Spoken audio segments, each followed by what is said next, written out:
Hello बच्चों, आपका स्वागत है।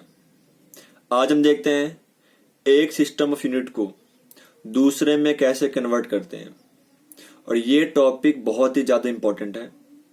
तो इस वीडियो को बिल्कुल ध्यान से देखना और कंप्लीट देखना, तो समझते हैं ये होता क्या है। जैसे कोई भी फिजिकल क्वांटिटी होती है, तो फिजिकल क्वांटिटी में दो चीज होता है, एक न्यूमेरिकल वैल्यू और एक होता है यूनिट। जैसे 5 किलो, तो 5 किलो क्या है? 5 अपना न्यूमेरिकल वैल्यू और केजी क्या है? यूनिट। अब ये बताओ आप, 5 किलो और 5000 ग्राम तो बराबर है, तो इसको नाम देते हैं हम N1U1 और ये N2U2। यहां तो कोई दिक्कत नहीं है। तो हम यहां से ये कह सकते हैं कि N1U1 बराबर होता है N2U2। कोई दिक्कत नहीं है। इस टॉपिक में हमें जैसे यहाँ पे एग्जांपल ले लेते हैं कि 5 किलो में कितने ग्राम होते हैं, ये निकालना होगा। मतलब N2 पूछेगा। तो इस टॉपिक में सबसे पहले फॉर्मूला है, तो देखते हैं फॉर्मूला बनता कैसे। तो सबसे पहले हम निकालेंगे फिजिकल क्वांटिटी का डायमेंशन। तो डायमेंशन किस रूप में होता है? M L T के रूप में। M की कुछ पावर होगी, L की कुछ पावर होगी और T की पावर होगी। इतना मानते हो? जैसे फोर्स का डायमेंशन पता है हमें क्या होता है? M L T पे -2। तो A का मान कितना हुआ? 1। L का मान, B का मान कितना हुआ? 1, यहां से दिख रहा है ना। और C का मान कितना हुआ? -2। ठीक है। यहां पे अब जैसे U1 का मतलब क्या है? M1, फिर अपना L1 T1, यहां पावर A B और C। समझ में आ रहा है ना U1 कहां से ले रहा हूं? ये रहा ना अपना U1 और U2। ये हो गया। U2 क्या होगा? M2 की पावर A, L2 की पावर B और T2 की पावर C। ठीक है।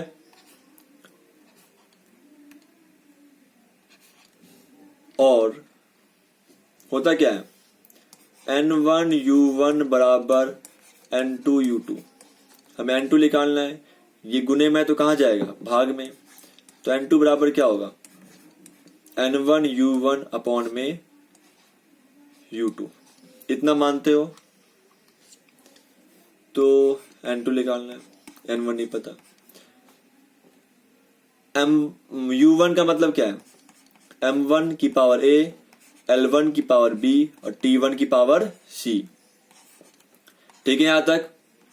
और U2 का मतलब M2 की पावर A, L2 की पावर B, T2 की पावर C।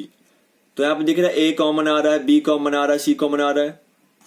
तो इनको हम कॉमन ले लेंगे। तो M1 अपॉन में M2 की पावर A, L1 बाय में L2 की पावर B और T1 अपॉन में T2 की पावर C। तो N2 निकालने का फॉर्मूला है। ये समझ में आ गया? तो ये फॉर्मूला आप याद कर लेना। इस टॉपिक में से न्यूमेरिकल तो जरूर ही आता है। तो एक क्वेश्चन कर लेते हैं अब। जैसे मानते हैं ये क्वेश्चन क्या दिया हमें, एक डाइन में कितना न्यूटन, ये पूछ लिया। तो सबसे पहला हमारा काम क्या है? पता करना कि कौन सी फिजिकल क्वांटिटी है। तो हमें पता है डाइन के बारे में तो कुछ नहीं पता। न्यूटन किसकी यूनिट होती है? फोर्स की। मतलब यहां पे फिजिकल क्वांटिटी कौन सा हुआ? फोर्स। तो हम निकालेंगे फोर्स का डायमेंशन। क्या होता है?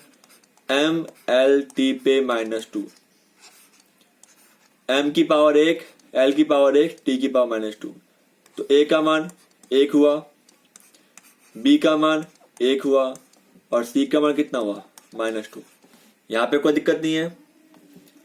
अब ये बताओ, जो न्यूटन है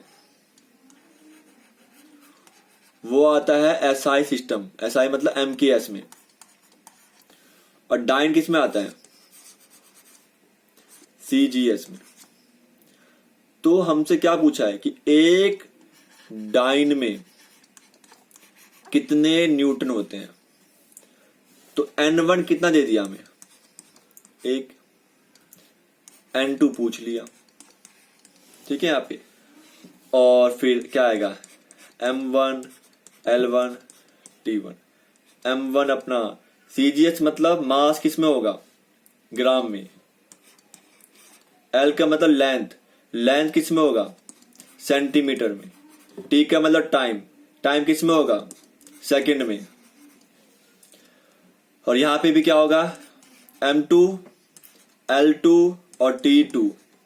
तो M2 का मतलब मास किलोग्राम में, लेंथ मीटर में, और टाइम सेकंड में। ठीक है यहां तक। अब हमें क्या करना है, यूनिट को सेम करना है। ये ग्राम में है और ये किलोग्राम में है। तो अपनी मर्जी, किलोग्राम को ग्राम में करो या ग्राम को किलोग्राम में करो।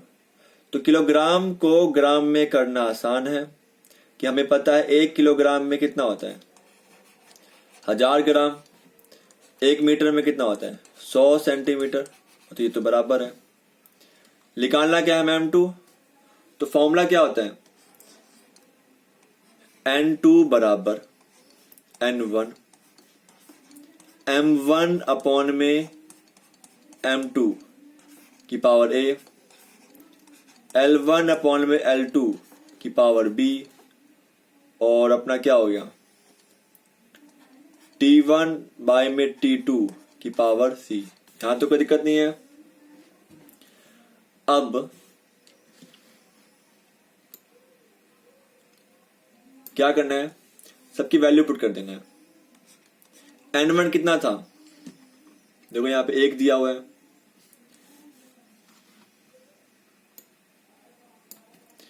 ये 1 है। M1 कितना है 1 ग्राम। M2 कितना है 1000 ग्राम। और A कितना है 1, BB1 CB -2 1 है। L1 कितना है 1 सेंटीमीटर। L2 कितना है 1000 सेंटीमीटर की पावर 1। T1 कितना 1 सेकेंड। T2 कितना 1 सेकेंड की पावर -2। तो भाई क्या हो रहा है, ग्राम से ग्राम कट गया, और यहाँ सेंटीमीटर था वो भी कट गया, ये भी कट गया। तो 10 की पावर 3 है, नीचे 3 प्लस का है, तो ऊपर जाएगा तो किस में हो जाएगा माइनस में। तो 10 की पावर कितना हुआ -3। 10 की पावर 2 है ना नीचे प्लस का, तो ऊपर जाएगा क्या हो जाएगा माइनस का। और तो 1 है, 1 की पावर कुछ भी हो तो 1 ही होता है। तो -3 और -2 कितना होगा 10 की पावर -5। तो अपना ये आंसर हो गया कि एक डाइन में 10 की पावर -5 न्यूटन होता है।